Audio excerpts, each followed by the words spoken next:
Көбелек келін. Торғын қылымсыған қылықты қыз.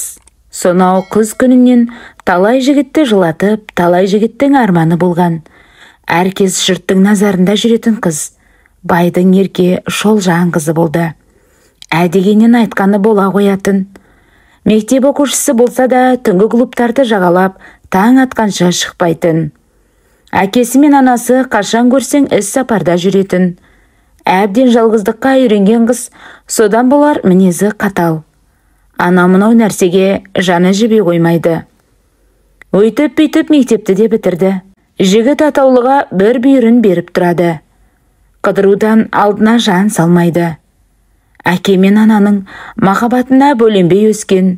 Екеуінің жұмысқа берілгендері сонша, кімді асыраймыз деп шапқылап жүргенін түсінбейсің. Қаршадай қыздың қолына біреудің 1 айлық жалақысын ұстата